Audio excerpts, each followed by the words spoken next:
I would dare say there are indeed true victims in this world, and there are indeed true oppressors in this world. But life is more complicated than those two categories. It is ironic that woke often inveighs against binary categories, and yet they are based on the most binary category of all, victim or oppressor. Our special guest today is Dr. Michael Foley.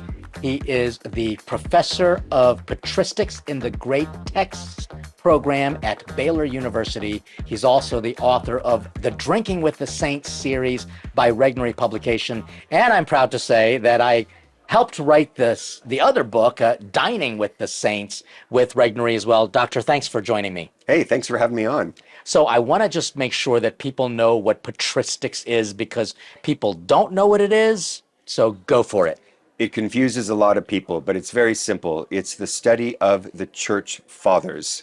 And the church fathers are basically the great Christian thinkers from the composition of the Bible around AD 100 until about AD 600, AD 700. So my degree in Mariology is actually rooted in patristics, because a lot of stuff about Mary was written by the church fathers. Now, there are going to be two criticisms that surface. One is, why do we need it? We already got the Bible. The second is, how boring is that going to be?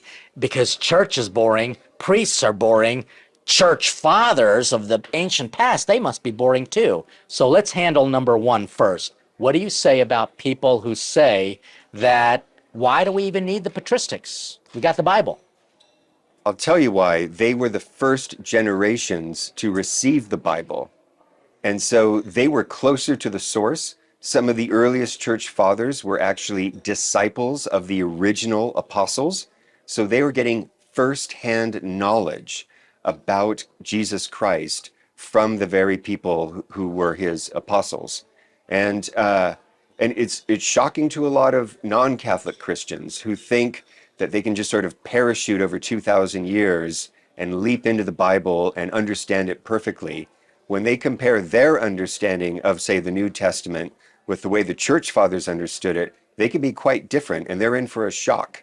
And that tells you something. The church fathers point to the Catholic Church as a more valid interpreter of the Bible. Now, I'm sure it's going to hurt your academic heart, but people are going to say that patristics, studying old texts, I mean, they think that reading a book that might be, not part of the Twilight series would be boring. So I'm sure it hurts your academic heart, but what would you say to those who suggest patristics are boring? You haven't read the church fathers if you think that. There is absolutely nothing boring about the church fathers. And what do you mean by that? Because people don't get it. Well, for one thing, they were always in fights. They were either fighting pagans who were accusing Christianity of all kinds of nonsense, and they didn't always agree with each other either. Even you had great saints like Augustine and Jerome, both great saints, both doctors of the church. They have a series of letters where they locked horns on certain interpretations of the Bible, and it's absolutely fascinating to read their disagreements. And so when we're talking about the earliest parts of the church, we have to know that the patristics writings were more accessible than the Bible itself. That's a good question. I mean, there are parts of the Bible that are difficult to understand. There are parts of the Bible that are easier to understand. Oh, I'm talking about having accessibility to the actual writings themselves. Oh, yeah. So because, I mean, again, our canons of the Bible have been evolving. What Council of Trent is when it was codified as we have it today. Well, not only that, but copies of the Bible would have been extremely expensive. So even if you had a literate population, everything was, there's no printing press. Everything was hand copied on vellum, which is very expensive. And so you're right, copies of the Bible. So it would have been difficult for the average person to have read the entire Bible, which is why the preaching of the church fathers was so essential for the spread of Christianity. Now, this is going to sound like a ridiculous question, but the modern world is so concerned about equality, and so am I, because Jesus wants us all to be equal in dignity. What about church mothers? So most of the church fathers were bishops. Some were priests, a couple were deacons, a couple were laymen. There are some church mothers. They're not as well known. Mary of Egypt is probably the most famous example. So they were there. It wasn't a question of discrimination. It was a question of, in the case of the bishops, they were already literate. They already had a pulpit, and their writings were the writings that were preserved. Interesting that you are a professor at Baylor University. It's not a Catholic school. It's a No, Baptist school, if I'm correct, right? that is correct. Baylor is the world's oldest and largest Baptist university. And it has a great reputation for a lot of classical studies, but I'm interested to hear how you got this job. Because, I mean, you're a Catholic, Yeah. and patristics is truly a Catholic thing. It is indeed, but my specialty is St. Augustine, and St. Augustine is a figure that both Catholics and Protestants are very interested in. Tell me why. I'd like to hear that. Martin Luther was an Augustinian monk, and John Calvin was very, very keen to demonstrate that his teachings were consistent with the early church. And so one interesting statistic is that St. Thomas Aquinas quotes Augustine 2,000 times in his writings. Calvin quotes him 3,000 times. Now, that doesn't mean he quotes him accurately, but it demonstrates how desperately Yes. Calvin was trying to prove that this was not heresy, this was not novelty, this was just simply patristic Christianity. So it's fascinating that both branches, if you will, of Western Christianity are looking to Augustine as their authority. How many students are you teaching? In the Great Text program, we cap our classes at 19 students so that we always have a seminar-style discussion. What are the requirements to enter, to be accepted into this Great Text program? Just a willingness to learn. And what kind of students are you getting? All mean- over the map, religiously and culturally. So one of the most interesting students I had was a student at Baylor who had paid his own tuition. He was an older student. He had paid his own tuition by cage fighting. Cage fighting. Cage fighting, and then his sophomore year, he was diagnosed with cancer. Oh. And thought to himself, when you get cancer, you start to ask the big questions. And he became a great texts major because it was in the great texts program that the big questions about life and death are asked. Yeah. And thanks be to God, he licked the cancer and got a great education. You know, to study the great texts, many of them wrote in Latin or Greek.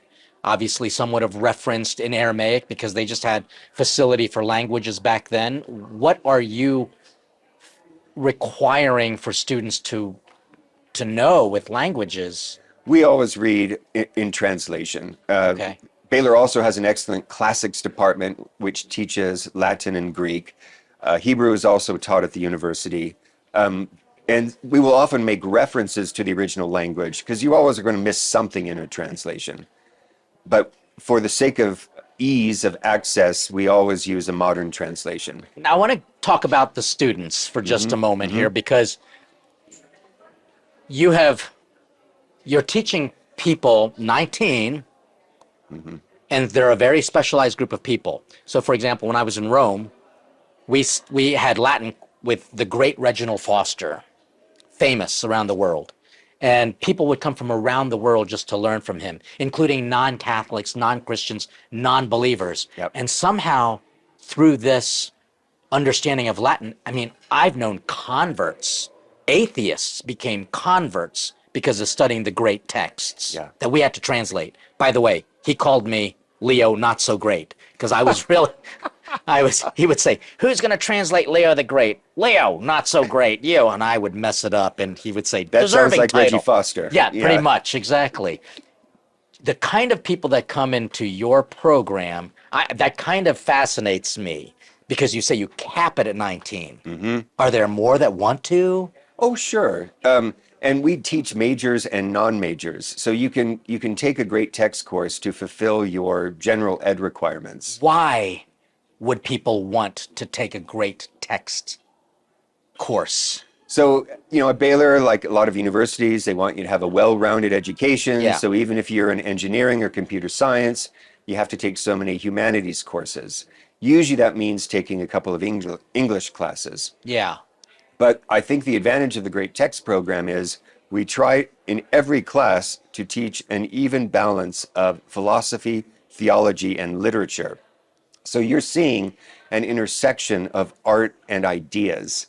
And so you see a lot of cross-pollination, and basically you get more bang for your buck. Did you create this program?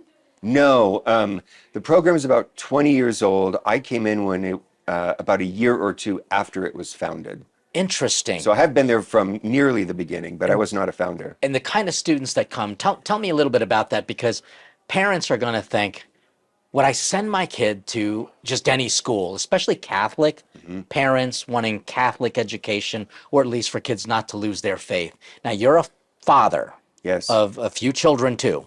6 to be exact. 6 to be exact. I didn't know exactly. I know I've met some of them. Right. Wonderful kids, smart. But what would you say to parents to kind of, I'm not saying promote Baylor, but I'm saying to give them some sense of hope about the academic world, because right now it looks pretty abysmal with the kind of results we see from even high level Ivy League institutions, and they can't put critical thinking together to create a cohesive argument about anything. No, you're quite right. And it's very unfortunate that a lot of our most prestigious universities have gone woke. And one of the problems with woke, there are several. I mean, it's inimical to our Catholic faith. But another problem is it short circuits actual critical thinking. I mean, it's just very easy to go into this kind of woke mode, Yeah. and then everything is either victim or oppressor. Yeah. And you miss all the shades of gray, you miss the complexities of personalities and of history. It's just simply a bad way to understand reality. So when you say woke, I mean, this is a pretty relatively new term. How would the patristics describe it? The church fathers promoted and tried to encourage self-knowledge. Woke, on the other hand, promotes a certain kind of self-awareness, but it's my self-awareness as either a victim or an oppressor. Interesting. And I would dare say there are indeed true victims in this world, and there are indeed true oppressors in this world. Sure. But life is more complicated than those two categories. It is ironic that woke often inveighs against binary categories, and yet they are based on the most binary category of all, victim or oppressor. Yeah. And it just fails to see the different shades of reality. And so if patristics is really a beautiful convergence of literature, of philosophy, and theology, how do you describe it so that not only people are interested, but they're going to be engaged in it and rather just take it for humanity's credit? Well, what I tell my students on the first day of class, I tell them, I know this sounds melodramatic, but I nevertheless believe it. Treat this class as if your life depended on it. It's a little Because dramatic. in some respects it does. Because the one thing that makes these books worth reading is that they answer the question, what is the best way to live? And the other courses you may be taking in your major may be geared towards your livelihood, to your getting a good profession, a good career. But this is about your life. And you can be successful professionally and still be an utterly miserable human being. Wow. You need to know how to live your life well, and that means wrestling with certain questions, and these authors will help you wrestle with them. So who are some of the authors that you kind of cover in this course? Because there's a good number of them. Yes. And some lesser known. Right. For example, I think of Diognetus. He wrote one letter, Right. a famous letter, Yes. but no one doesn't even know who he is. Right. So, what would be a scope of a curriculum? Well, in a great text class, we'll do a wide array of different authors. By the way, I just want to let everybody know, I don't even know how to pronounce the name. Is that correct, Diognetus? It is, yeah. Okay. That's right. And so he is part of our reading for, priesthood, so Yeah. I know him. Yeah. But there's a lot of people who won't, so I'm not showing off. I just want to make sure you all understand Yeah. that there's a lot of them out there. So Yeah. you cover about how many in a semester, or? It just depends on the course. Oh, For an introductory course in great texts, we'll do like Homer, Sophocles, Plato, a dialogue of Plato, Aristotle, Virgil, parts of the Bible, St. Augustine. We'll do an array of Christian and non-Christian thinkers and see how they're intersecting with each other. how does one become a patristic scholar? Going to grad school and studying the church fathers. And you focused on Augustine. I did, yes. Tell me why. I read the Confessions as a freshman in college, and I could not believe the passion with which he wrote. And I could not believe that some dude in 4th century Roman North Africa, Correct. which is a world that no longer exists, Correct. could sound so utterly relevant and so utterly contemporary. So I was always blown away by Augustine. And then I went to grad school and I studied a wide array of authors, but Augustine kept sort of beckoning me. And so, what can you tell us about Augustine besides the fact that he spoke so in such a relevant way? I mean, what was it that just drew you to him, and what are some things that you would tell me if I was your student? I'd be like, you want to make me like Augustine. Yeah. I'm taking notes. Why? Well, to make you like Augustine, I would just ask you to read him. Because, as one of my professors used to say, he's one of the 3 authors of the West who wrote with his blood. Like, you could just, the passion is so evident in his writing. Was there something that he wrote about or something he did in his own biography, autobiography that is, that really just drew you to really want to get to know him better? Well, he is a very famous story of the sinner turned saint, right? In some respects, his is the most important conversion in the history of Christianity, second only to St. Paul. Yeah, I mean, when you think about it, correct. really is. Well, he was pretty much like a man whore. Yeah, You know, I sure. mean, like he talked about how he slept with many women. He had kids, at least one child who Yep, was illegitimate son. an Yep, illegitimate son, yeah. and his conversion. I mean, I remember part of it has to do with the fact that he had to wrestle with the big questions. Yeah. But he was also trying to pursue truth, which makes a very different student than today. Yeah. How are you going to get a student who doesn't really want to pursue truth? Wait, let me back up here. Would you characterize students in today's university pursuing truth or just trying to get a degree, or I don't know, you tell me. No, you're absolutely right. And this has actually been a problem for a number of years. Even 100 years ago, Friedrich Nietzsche, who's not necessarily a good guy, but he was observant, he said, "Today our children are born old and gray." That they're spent by the time they reach teenage years because they have no hope. And this is a man, a philosopher, Yeah, who didn't necessarily espouse a belief in God, that's right. but at least he was pursuing truth. Yes, And even in his atheism, he was not militant. that's right. He was just intellectual about it. He was honest and observing. Like, to him, the loss of God tortured him. And what disturbed him was seeing all these young people that weren't tortured by the loss of God. Yeah, I mean, we have a generation of people who are most coddled. They are incredibly entitled. I mean, I sound like an old man making these observations, but I don't see them pursuing truth. Right? The danger is that there's almost something dead about their souls. And the Yes. challenge is to awaken what is dead. But I think a lot of that has to do with a kind of quiet despair. They've been told there is no truth. They haven't been given any sort of hope that you could actually find genuine meaning to life. After studying the great texts, are you seeing kids' minds at least wake up, a light bulb situation turn on, maybe even some of them returning to faith? Yes. Tell me about that. Oh, it's wonderful to see it happening at Baylor. Students engaging this material, reading it for the first time, coming alive.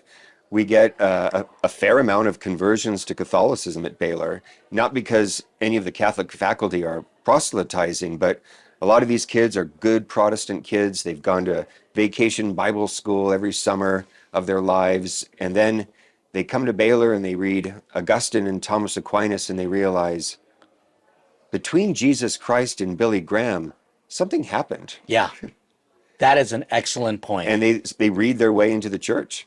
And so a lot of people will maybe take your class. They'll realize, hey, the church fathers aren't boring, Yeah. which is probably one of the reasons why you have created the with the saints movement. So, Right. yeah, I mean, like, they are so not boring. They would ask, you would sometimes says, who would you want to drink a beer with? Yeah. You would probably say Augustine. I would. Yeah, for sure. I mean, I would say Jesus. And then I would ask for wine for obvious reasons. Yes, that's right. Let's talk about drinking with the saints. Sure. Because it's a combination of two of your passions. Hope you're enjoying this episode, which is helping you to not only become a better human, but more importantly, help you to become a saint. And that's why I wrote the book, Dining with the Saints, a sinner's guide to a righteous feast. Because only when we realize that the company we keep helps us to know who we are, I want to make sure that you're eating with the saints. And with over 100 recipes dedicated to celebrating the saints of our liturgical calendar, I think it's not only going to give you great food on the table, but great opportunity for conversation with family and friends. This makes for a great gift, which you can get this and other resources at platinggrace.com. And now back to the Father Leo Show. I love the saints, and my wife and I do enjoy an evening cocktail. So we also love the liturgical year. You've been doing that ever since you've been married, like a cocktail? Pretty much. It's our way of catching up at the end of the day. And we call it our adult swim. We sort of kick the kids out, Nice. Catch up on things before we have family dinner. Okay. And you have several books. So you've got Drinking with the Saints, Drinking with Saint Nick, Drinking with Your Patron Saints. And that's almost, for some people, they would probably think that was a little disrespectful. I mean, I can imagine like even some Protestants or Baptists saying, good Christians don't drink. I was worried about a backlash at Baylor precisely because it's a tried campus. Yeah. Baptists traditionally are a little, leery of drinking. Leery. Indeed. That's right. But what was funny is when the first book came out, I got more negative feedback from Catholics than I did from Protestants. Of course. I had one fellow email me and say, this book is outrageous. You are glorifying the drunkenness. You're glorifying the consumption of alcohol. So I wrote back saying, sir, please tell me, where in the book do I glorify drunkenness? There you go. And he said, well, I haven't read it. I just saw the cover. Sounds like a modern day student. Exactly. And so I wrote back saying, have you ever heard you're not supposed to judge a book by the cover? Dang. No response. Wow. There's patristic turn That's right. smackdowner. Tell me a little bit about the genesis of the book, besides combining your two passions. So I mentioned that my wife and I enjoy a drink in the evening. One night she was gone. She had a prior commitment. I didn't want to drink alone, but I was thinking about drinking. And while I was thinking about drinking, I thought, hey, there should be a Catholic book about drinking. So I went online and I found dozens of Catholic cookbooks. Okay, fine. Right, Including mine. some of which are extremely good, extremely good. Yes. But there was no Catholic bartender's manual. Okay. And I thought, aha, here is a gap that needs to be filled. But our book, we actually focus on some of the culinary traditions that arose because of the cult of saints. That's or right. perhaps, a deeper connection. It was almost easy. It wasn't easy. It was a hard book to write. Yes. But this, I'm sorry, is there anything that says Saint Augustine liked a cosmopolitan? Or did you make one? I would never assign a cosmopolitan to St. Augustine. Oh. It's far too girly a drink for him. Oh. Oh, right. Okay. But no, and the funny thing about Augustine was he lived a riotous life. Yeah. But drinking to excess was not one of them. Yeah, I do remember reading that. He said, I never really was tempted to become a drunkard because I was never really tempted to become a drunkard because I always found the taste of wine too sweet. Yeah. But after he was part of this Manichaean sect and they were teetotalers, he didn't yes, like to true. drink. But after he converted as a bishop, he always had wine on his table. Ah, And he always drank at least once a year to prove that he was no longer a Manichaean. see, I love that. I love that. All right, so your wife doesn't show up. You wanted to write a book about it. And so how many cocktail recipes are, say, in your book? Drinking with the Saints contains over 350 cocktail recipes. Most of them are tried and true classics, Yes. like the Manhattan, the Martini. 28 are original. Uh-huh. Yeah. So original, these are yours. You created them. They were created specially for the book, either by myself or by some of my friends. Okay. Because I had a group of about 30 people that I would vet ideas with. I had some very eager collaborators, and some of them came up with some of the ideas. Interesting. And what's been the response so far with that? Oh, overwhelmingly positive. Lots of people have enjoyed the book. I think the greatest compliment I got, though, was another large Catholic family. One day they went around the family dinner table and they asked everyone at the table, what is your favorite book? And the 5-year-old responded, Drinking with the Saints. And it wasn't because he was helping himself to a martini. He had never heard the Saints' stories before. Oh, And so his parents would read aloud the biography of the saint before they poured themselves a drink. And he was fascinated by the stories. When I wrote the that's book, fantastic. I thought I'm going to be introducing Catholics to a wider array of cocktail culture. I was surprised by how many Catholics I was introducing to the saint stories. Oh, for sure. Yeah, I thought that was just kind of something to take for granted, but it can't be taken for granted. Speaking of that little kid, what would be your philosophy on drinking with children? Like, what would be an age appropriate? Because in different cultures, it is different. What would it be for Yeah, you? no, it's very tricky. I do not fault the United States for having a 21-year drinking age, especially in the age of the automobile. On the other hand, the cultures with the lowest rate of alcoholism are cultures where wine is always on the table from the earliest age. So the group with the lowest amount of alcoholism in the world at 0.2% is Orthodox Jews. Wow. And what's interesting is the further Jews move away from Orthodoxy, the higher the risk of alcoholism. Yeah.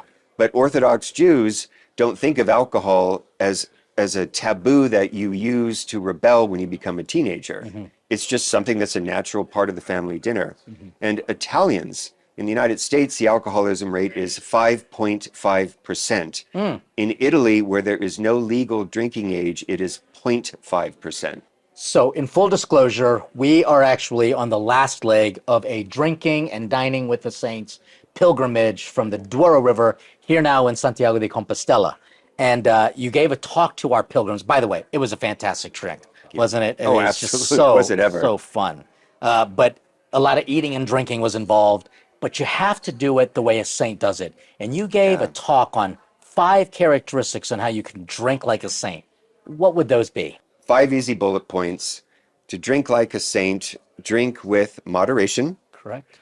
drink with gratitude. It's a way of showing, when you drink with moderation, it's a way of showing gratitude to God for the goodness of the grape and the grain. Drink with memory. Remember the good things that have been given to you that will help you be more grateful. When you drink, drink to remember. Do not drink to forget. The 4th point is to drink with merriment. I make a distinction between merriment and fun. There's nothing wrong with fun, but there really is something almost sacred about merriment. It entails fellowship, community, an occasion to celebrate. The more that you drink with a spirit of merriment, the healthier the drinking will be. And then finally, to drink like a saint, I recommend drinking with ritual. And the ritual I have in mind is the ritual of a toast. It sort of crystallizes the moment, it focuses our joy, and it just brings out a special meaning to the event. You know, toasting, big thing here. Americans, we kind of like raise a glass and say to Bud Light. Yeah, Maybe not. that's right, not anymore. And then they pour it all out. That's right, exactly. Tell me a little bit about good ways to make the toast and then this ritual of cheers. Yes. So it's a marvelous ritual, and it encompasses so much of the fine art of drinking. Even the very act of raising a glass is kind of both an oblation and also kind of a sign of gratitude. Yeah. When you're lifting it up. We do it at Mass. Exactly. You have the elevation. And the clinking of glasses, according to at least one theory, is that it was a Christian innovation that was meant to imitate the peal of church bells driving demons away. Yeah. And you're supposed to look at each other when you do it. Yes, that's very important in some cultures. Yeah. Yeah, look them in the eye when you toast. And what about when people like want to do cheers with water? I know well, many people who do that. Ever And I'm since not thinking of one of the team members recording this right now either. So I'm not going to leave him out of it. But what would you say? since the days of the ancient Greeks, it has been considered bad luck to toast with water, because when you toast with water, you invoke drowning upon the person being toast. And to this day, That's why they do it then. to this day in the United States Navy, the officer's mess manual says you cannot drink with water. They even will, when it comes time for toasting after dinner, they remove all water from the table. Interesting. And there's only alcohol present. And if you're an alcoholic and a naval officer, you're required to toast, and you have to bring the glass to your lips, but then not taste. Interesting. And this is some serious stuff. Yeah, exactly. Well, I mean, tradition, ritual, all these things Yeah. are very much around the table. Drinking is a part of it. And now food. It was a privilege to work with you on this. What was your experience in co-authoring a book? Because I've never co-authored. Neither before. did I, and we didn't know each other before we signed I on mean, to I this. knew of you. Same here. I knew of you as well. And Okay, this is the affirmation hour. yeah, exactly. And what do you think of me? Yeah, no, it was really wonderful working with you, Father. It worked out very well. I was able to research the lives of the saints, provide the story. You were able to provide the recipe. It was the perfect combination. You didn't want me doing the recipes. You don't want an Irishman in the kitchen, by all means. So it worked out well. So I'm going to ask you just a few like kind of speed round questions. Just want to know, if you were not doing what you're doing right now, what else would you be doing? I can't imagine. Can't imagine. No, I just love being a teacher. What was one of your most embarrassing moments as a teacher? When I first came to Baylor, Baylor's in Central Texas, and Texas unfortunately is becoming less Texan now. Oh, I know. But when Saddens me. when I started in 2004, people still kind of dressed. Some people still kind of dressed Western style, and it was October 31st, and some people had come wearing costumes, and I was going around the room complimenting them, and I came to one young lady who was wearing jeans and boots and kind of a plaid shirt, and I said, "Oh, you're going as a cowgirl," and the girl next to her went like this. And she said, "What? What?" I'm like, "Nothing, nothing. Moving on." Oh my gosh. Yeah, that is definitely a northern foot in the mouth kind of statement. Oh my gosh, yeah, that was bad. If you were a drink, what would you be? Oh, I hope I would be a martini. A martini. Yeah, it's dry, but packs a punch. Okay. Yeah. And, you know, you've had a chance to talk with many people in the church, a lot of clergy. But what would be a question that you'd always want to ask, but you just, in your academic demeanor and obviously a man of culture and manners, which aren't always the same thing, Sure.